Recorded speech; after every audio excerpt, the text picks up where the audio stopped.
4 rounds of strong and severe thunderstorms ready to blast parts of the Bluegrass State overnight. We'll track the very latest and what to expect into your Friday coming up.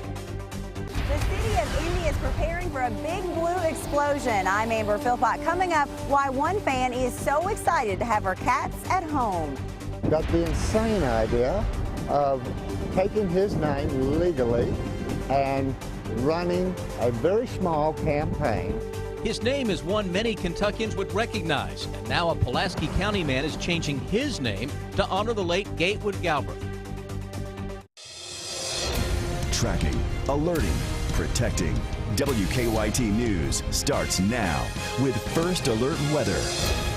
Good evening. Thanks for staying up late with us. Some strong storms are still making their way through the state, and so far we're not seeing too many power outages because of all this across the state, but more rain and strong winds are on the way, which could cause some problems overnight. And that's why it's a first alert severe weather day here at WKYT.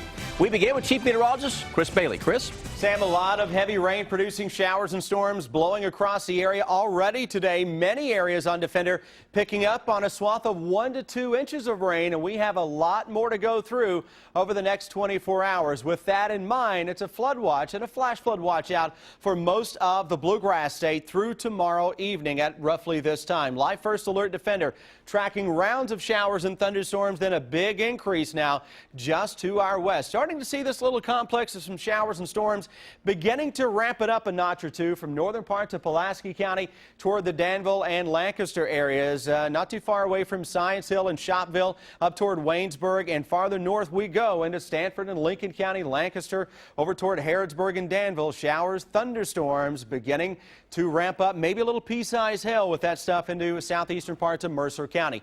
Nothing across downtown Lexington, though. We look back to our west on Defender, and some showers and storms starting to crank around sections of Woodford County. That extends a little farther to the north on Interstate 75. Westbound on 64, that is a healthy thunderstorm into southeastern parts of Jefferson County, putting down some pea-sized hail. That will roll its way to the east. And in addition, showers and thunderstorms continue to fire all the way back to the west of us into sections of Indiana, Illinois, and Missouri. Everything that fires up across the show-me state of Missouri and southern Illinois will be right on top of central and eastern Kentucky as we go into later tonight into tomorrow. Sam, that means we have the potential for some strong or localized severe storms, and it also means we really have to keep an eye on the creeks and streams with additional rounds of very heavy rain that I will track for you when I come back in just about 15 minutes.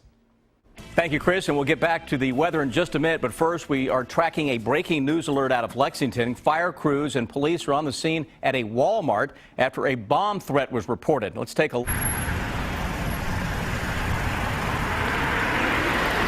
live look at the scene right now. This is from a Walmart off of New Circle Road near Russell Cave Road. We have a news crew there. Again, it's a bomb threat. We'll bring you updates on WKYT.com as we get some more information on that.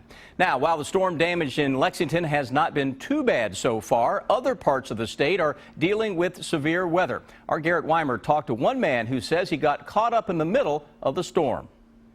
Well, it ended up being a pleasant evening here in Montgomery County, but that was after a strong storm already ripped through the area. When you see black skies like that, it really scares you. It gives you a good scare.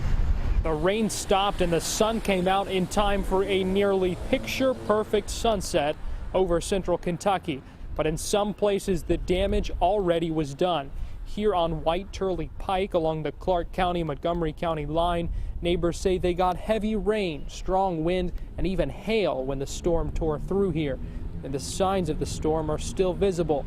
One man here says the wind ripped several panels off the roof of his garage. The storm also knocked out power in parts of Montgomery County.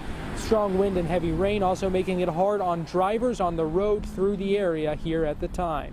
The storm was really bad and the skies was real dark. The heavy rain, it came down so hard that we had to pull over. I mean, our windshield wipers, I mean, they wasn't even fast enough for it. I mean, they was come down so hard that we had to pull over and just, pretty much let it pass because there was no point of even trying. For the folks that I talked to, they said the worst part about the problems from this storm was realizing that another round of severe weather could be headed their way. In Montgomery County, Garrett Weimer, WKYT. At one point, 1,000 homes in Montgomery County tonight were without power. Big Blue fans will invade Indianapolis tomorrow, the anticipation building as Kentucky prepares for a rematch against Wisconsin, a team they played last year in the Final Four. Our Rob Bromley and Amber Philpott are in Indianapolis tonight, where the city is preparing for the Big Blue Nation. Good evening to you from inside Lucas Oil Stadium. They are getting everything ready for all the fans. A little bit of prep work going on here tonight because all the fans will be allowed tomorrow in to see their teams practice. Well, it's interesting, Amber. Same two teams that met in the Final Four last year. It is another battle with the Badgers. And again, the Cats will face Wisconsin big man Frank Kaminsky. Kentucky did a good job on the 7-footer last year, and they didn't have Willie Cauley-Stein. But Kaminsky presents a big challenge. We know how good he is. I just saw him out in the hallway, and I said, look, I'm so tired of looking at your tape right now. And what I said to Bo in the back, we were laughing, how much better he's gotten in over a 2-year period is like almost scary, like holy cow. So we were getting a player who we knew was hungry and wanted to prove that he could get to be pretty good, and we tend to enjoy having those kind of guys around.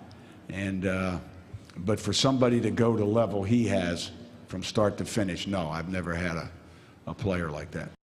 Just a little bit of what John Calipari and Bo Ryan had to say here today. They will be talking again tomorrow along with their players and, of course, the open practices.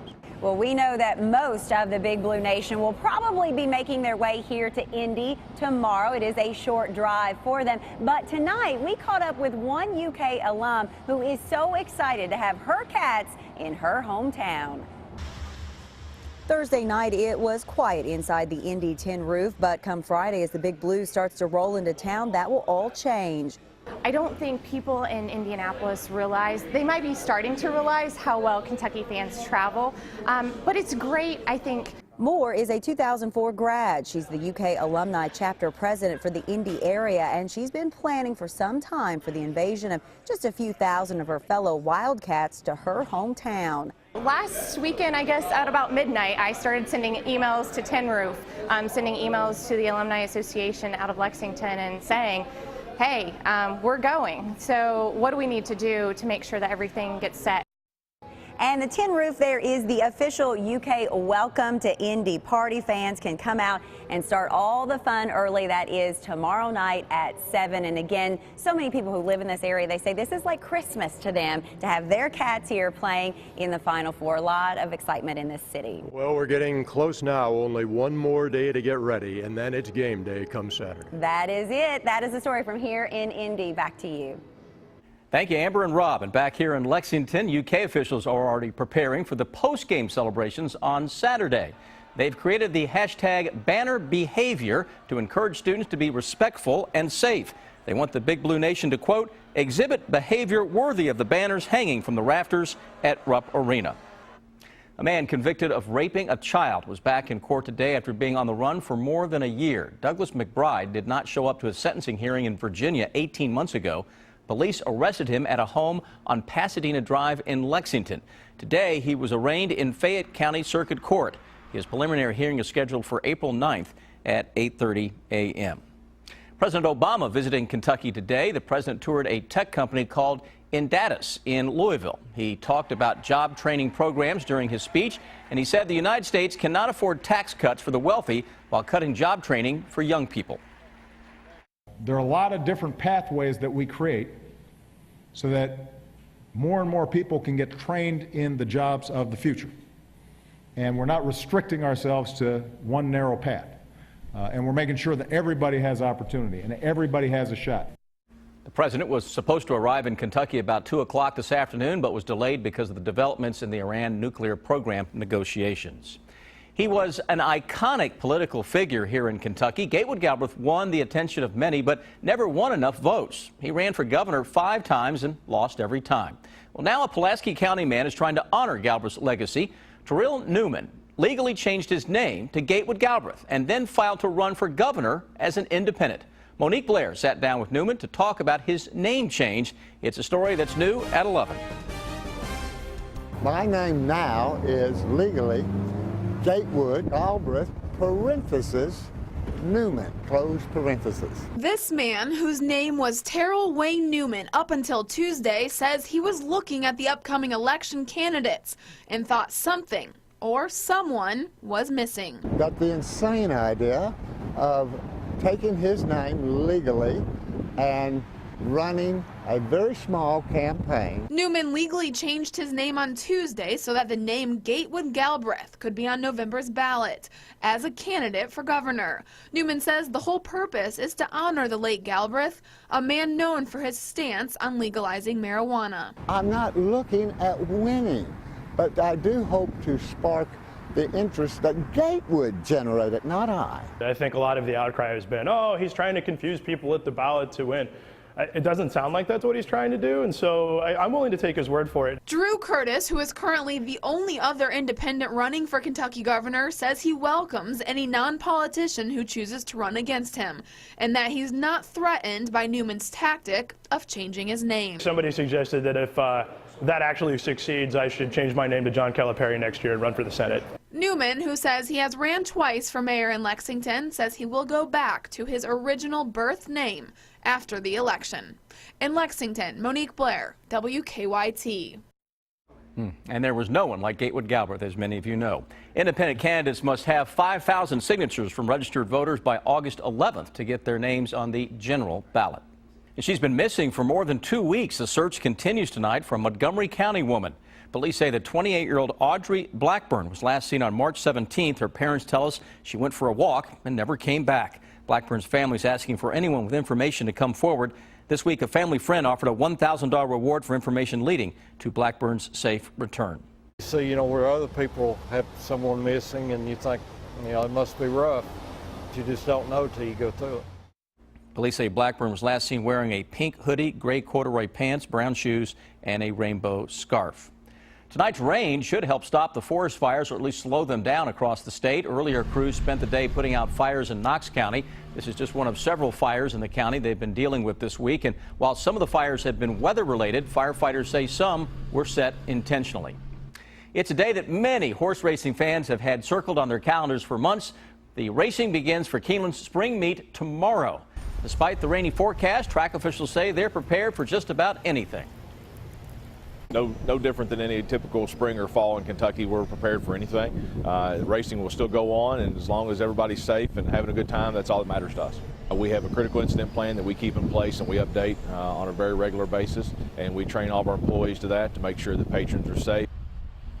And track officials at Keeneland are expecting a big turnout with both the Central Bank Ashland Stakes and the Toyota Bluegrass Stakes scheduled for Saturday.